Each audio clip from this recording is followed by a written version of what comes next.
Hello students, welcome to my YouTube channel. Myself, Srima Harsh Sompura.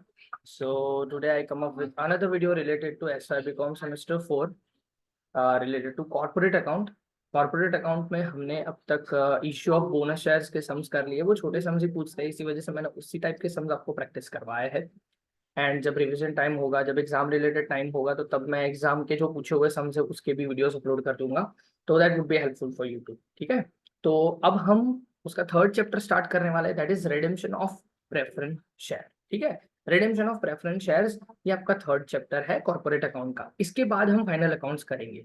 ये 3 chapter basically बहुत ही important वाले chapter है जो मैं करवाने वाला हूं। ठीक है, डोंट वरी, बहुत ही इजीली हो जाएगा ये चैप्टर भी। अगर लॉजिकली समझ आ गया तो ये 7 एंट्री या 8 एंट्री जितनी भी, अगर ये 8 एंट्री आपको समझ आ गई, खत्म हो गया बात।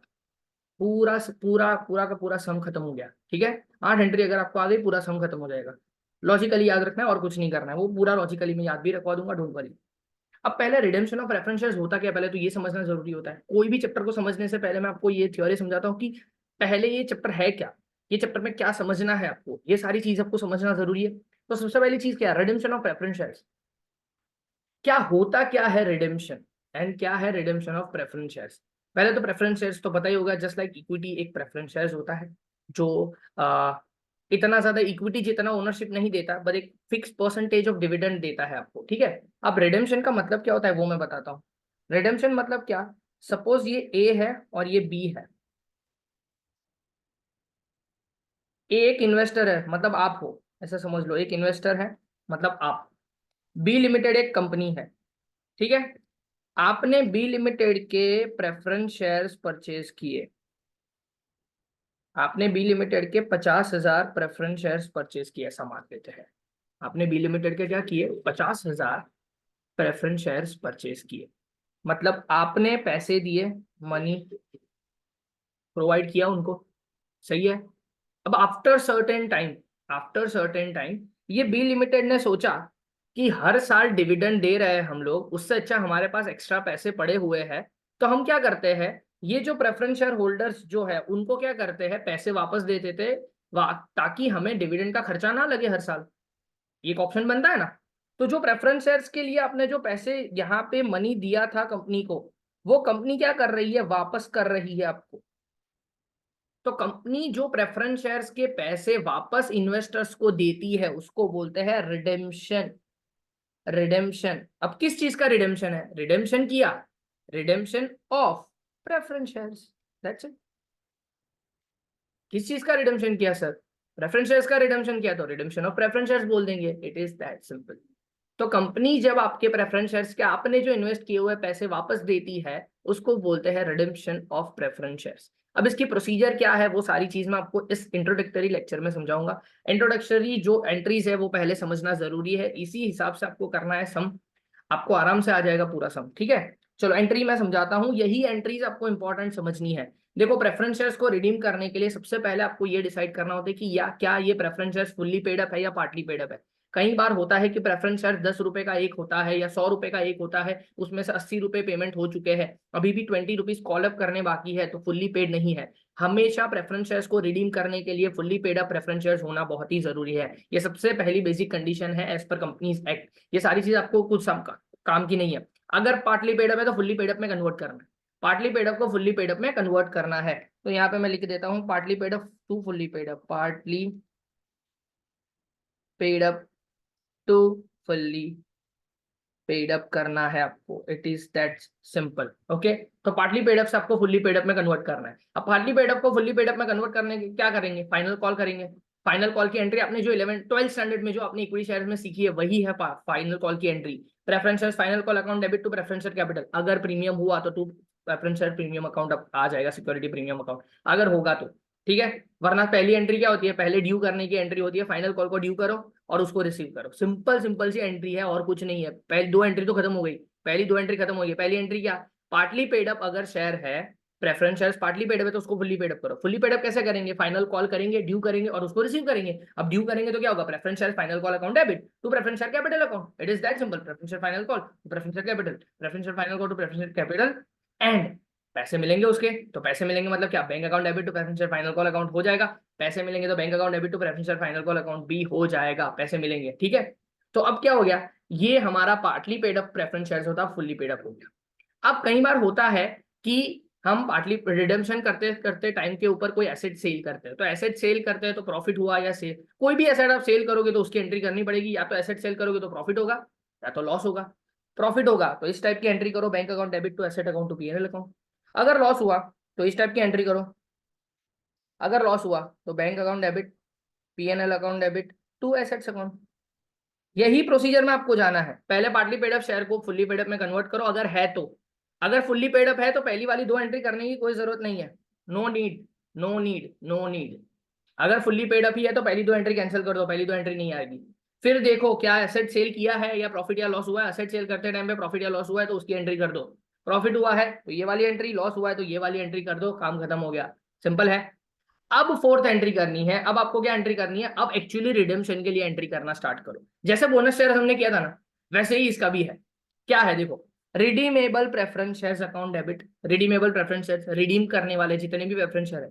सपोज मान लेते हैं कि 1000 प्रेफरेंस शेयर्स है, मान लेते हैं कि 1000 प्रेफरेंस शेयर्स है और 10 रुपए का एक है, ठीक है। 1000 प्रेफरेंस शेयर है, 10 रुपए का एक है, तो 10,000 रुपए के प्रेफरेंस शेयर्स को डेबिट करेंगे हम लोग, 10,000 रुपए के प्रेफरेंस शेयर्स को डेबिट करेंगे। अगर प्रीमियम आपने पे किया है 10,000 के ऊपर, आपने बोला कि भाई 5% प्रीमियम, तो 500 रुपए का प्रीमियम होगा, है। तो 500 रुपए का प्रीमियम हम डेबिट करेंगे, ये रहा premium on redemption of preference shares account debit, है। अगर आपका शेयर्स है, अगर आपका रिडीमेबल प्रेफरेंस शेयर 100 रुपए का है और आपने बोल दिया कि हम रिडीम करेंगे 5% प्रीमियम के ऊपर, तो प्रीमियम को भी डेबिट करना पड़ेगा, वो भी आपका खर्चा होगा ना। क्योंकि अगर 100 रुपए की चीज आपको 105 रुपए आप रिटर्न कर रहे हो तो 5 रुपए का एक्स्ट्रा खर्चा हुआ कि नहीं हुआ, सर हुआ, सिंपल है सेट, तो वो करना पड़ेगा। एंट्री क्या होगी, preference share, redeemable preference share account debit, premium on redemption of preference share account debit to preference share holders account. Preference share holders को पूरे 10,500 रुपए देने हैं कि नहीं आपको, सिंपल सिंपल है सर, देने हैं 10,500 रुपए, मुझे देने पड़ेंगे, देने पड़ेंगे, देने ही पड़ेंगे, कोई ऑप्शन नहीं है मेरे पास, है कि नहीं है, सिंपल है।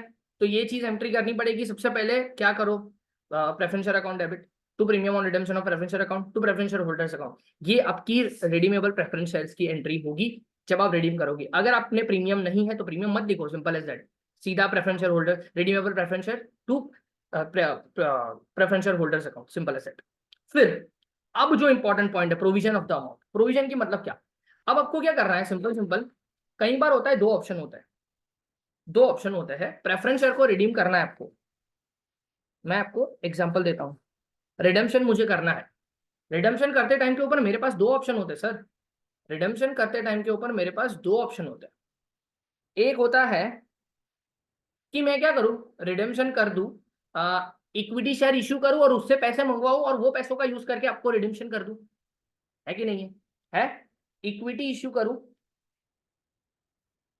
इक्विटी शेयर इश्यू करूं, मुझे कितने की जरूरत है सर, 10,500 रुपए की जरूरत है, 10,500 रुपए की जरूरत है।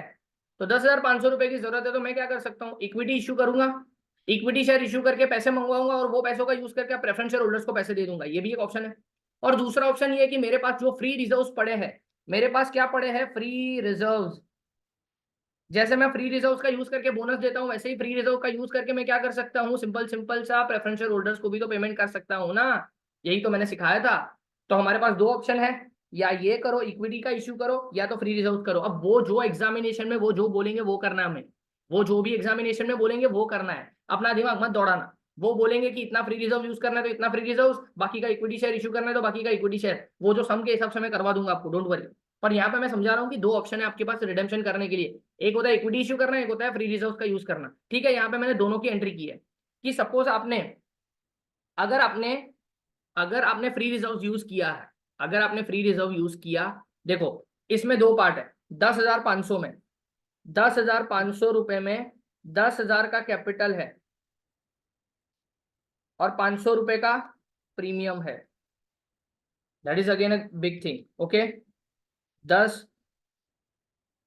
500 रुपए का प्रीमियम है, that is a big thing जो मैं बोल रहा हूं। 10,500 रुपए है जिसमें 10,000 कैपिटल है और 500 रुपए का प्रीमियम है, हमेशा ये बाइफरकेट करके ही चलना, हमेशा ये बाइफरकेट करके ही चलना, ओके, तो जब कभी भी आप इक्विटी शेयर इश्यू करो या जो भी आप फ्री रिजर्व यूज कर रहे हो, ये दोनों चीज जो यूज कर रहे हो ना, ये दोनों चीज यूज कर रहे हो वो इसमें इसके लिए यूज करोगे, वो इसके लिए यूज करोगे। एंड प्रीमियम के लिए प्रीमियम यूज करोगे, सिक्योरिटी प्रीमियम अकाउंट यूज करोगे। प्रीमियम के लिए हमेशा सिक्योरिटी प्रीमियम अकाउंट यूज करोगे। अगर वो नहीं है तो पीएनएल अकाउंट यूज करोगे। अब बोलोगे सर ये क्या समझा रहे हो, कुछ मैट्रिक्स जैसा समझा रहे हो, कुछ समझ नहीं आ रहा है। बताता हूँ क्या है। सपोज ये 10,000 है, ये 10,000 में से सिंपल सिंपल मैं बोल रहा हूँ, ये 10,000 मेरे पास पीएनएल अकाउंट में पड़े हुए हैं और वो पीएनएल अकाउंट फ्री रिजर्व है, और वो पीएनएल अकाउंट में से सीधा मैं पेमेंट कर दूंगा कहाँ पे, प्रेफरेंस शेयर होल्डर्स को। तो सिंपल सिंपल मैं कर सकता हूँ, क्या करूंगा, एंट्री पीएनएल अकाउंट की डेबिट पे 10,000 लिख दूंगा, टू कैपिटल रिडेम्पशन रिजर्व। ये करना बहुत ही जरूरी है, बहुत ही जरूरी है। जितना भी कैपिटल हो उतना पूरा करना बहुत ही जरूरी है आपके पास। देखो आपके पास ये दो ऑप्शन है, दोनों मिक्स में भी यूज कर सकते हो, ऐसा कुछ नहीं है। अगर यहाँ पे उन्होंने बोला कि 5,000 रुपए, अगर यहाँ पे उन्होंने बोला कि सर जी 5,000 रुपए, 5,000 रुपए पीएनएल में से यूज कर लो, कैपिटल रिडेम्पशन रिजर्व में डाल दो, एंड बाकी के 5,000 रुपए के लिए क्या करो, आप इक्विटी शेयर इश्यू कर लो। तो बाकी के 5,000 रुपए के लिए मैं इक्विटी शेयर इश्यू करूंगा, सिक्योरिटी प्रीमियम नहीं है वहां पे। तो यहाँ पे 5,000 रुपए के लिए आप क्या करूंगा, इक्विटी शेयर इश्यू कर दिया, सिक्योरिटी प्रीमियम अभी के लिए नहीं रखता हूं मैं। तो 10,000 रुपए का मेरा हिसाब हो गया। अब ये 10,000 रुपए मेरे पास आ गए, अभी भी प्रीमियम का हिसाब करना बाकी है। प्रीमियम का हिसाब प्रीमियम के सामने होता है, इतना दिमाग में रखना। प्रीमियम का हिसाब प्रीमियम के सामने होता है, ऐसा दिमाग में रखना। तो प्रीमियम का हिसाब मैं कर रहा हूँ, प्रीमियम का हिसाब प्रीमियम के सामने करना मतलब सिक्योरिटी प्रीमियम। देखो रिडम्पशन प्रीमियम मैंने डेबिट किया था, रिडम्पशन प्रीमियम मैंने डेबिट किया था, उसको मैं क्रेडिट करूंगा क्योंकि उसको मैंने क्लोज करना है, उसको मुझे क्या करना है, क्लोज करना है। तो मैंने 500 रुपए में क्रेडिट करूंगा सर जी, 500 रुपए मैं क्रेडिट करूंगा। और सिक्योरिटी प्रीमियम अकाउंट में जितने भी रुपए होंगे उसमें से पहले मैं यूज करूंगा रिडेम्पशन प्रीमियम पर्पस के लिए, सिंपल एज दैट। अगर जरूरत पड़ी तो पीएनएल अकाउंट से भी मैं यूज करूंगा। Suppose suppose suppose security premium account में 500 रुपए पड़े हैं मेरे पास, तो वो 500 रुपए के सामने सेट ऑफ हो गया, सिक्योरिटी प्रीमियम उतना कम हो गया, और redemption premium preference of preferential account भी क्लोज हो गया। देख लो पूरे के पूरे 10,500 रुपए को मैंने क्या कर दिया, क्लोज कर दिया। पूरे के पूरे 10,500 रुपए को मैंने क्या कर दिया सर जी, क्लोज कर दिया। है कि नहीं है। अगर यहाँ पे सिक्योरिटी प्रीमियम जो है, सिक्योरिटी प्रीमियम अगर यहाँ पे 300 रुपए होता तो 200 रुपए मैं पीएनएल में से लेता।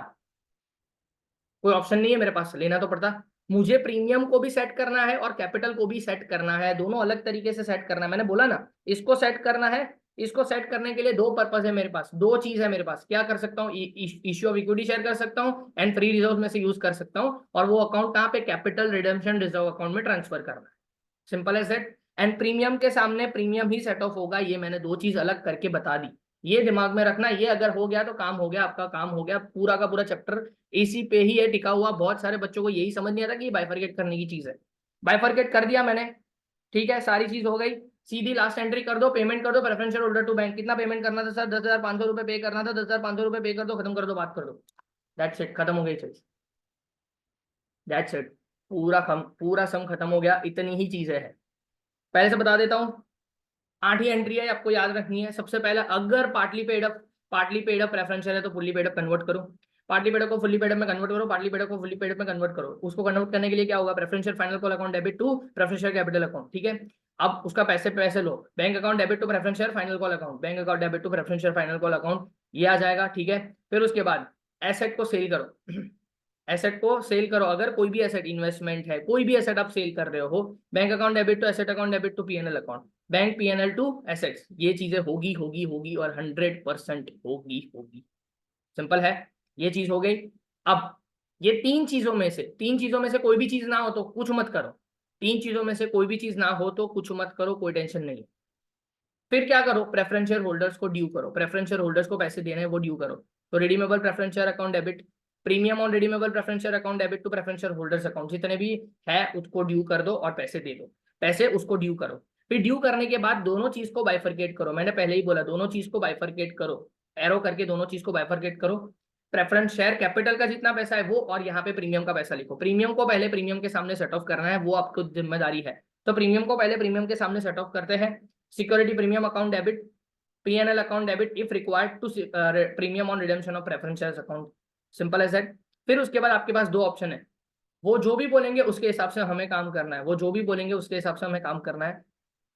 PNL to capital redemption reserve, capital का जितना भी पैसा आप पे कर रहे हो, अगर वो इक्विटी से नहीं ला रहे हो तो पीएनएल जो भी फ्री रिजर्व है वो सारे फ्री रिजर्व को डेबिट करो, उसका पैसा यूज करो to capital redemption reserve account. ये पीएनएल सिर्फ पीएनएल नहीं होगा, जनरल रिजर्व भी यूज होगा, वहां पे सिक्योरिटी प्रीमियम का अगर पैसा बचेगा तो वो भी यूज होगा, जितने भी फ्री रिजर्व है वो सारे यूज हो सकते हैं to capital redemption reserve. And equity share अगर आपको इश्यू करना है तो इक्विटी शेयर की सिंपल सिंपल एंट्री है, bank to equity share capital to security premium, अगर सिक्योरिटी प्रीमियम आपने लाया है। एंड लास्ट में प्रेफरेंस शेयर होल्डर्स को पे कर दो जितना भी पेमेंट करना है, तो preference share holders account debit to bank account. This is that simple, इतना ही चीज है, आपको इतनी ही चीज करनी है, दैट्स इट। ये आपका डन हो गया। ये आपका इंट्रोडक्शन है। इंट्रोडक्टरी 2 सम में इंट्रोडक्टरी करवाऊंगा, 2 या 3 सम इंट्रोडक्शन के है, फिर एग्जामिनेशन रिलेटेड सम करवाऊंगा। Okay, thank you so much. अगर आपको ये वीडियोस अच्छे लग रहे हैं तो please do like share and subscribe as much as possible. आप अपने दोस्तों बीकॉम वाले दोस्तों के साथ शेयर करो, लाइक करो एंड सब्सक्राइब करो। Thank you so much.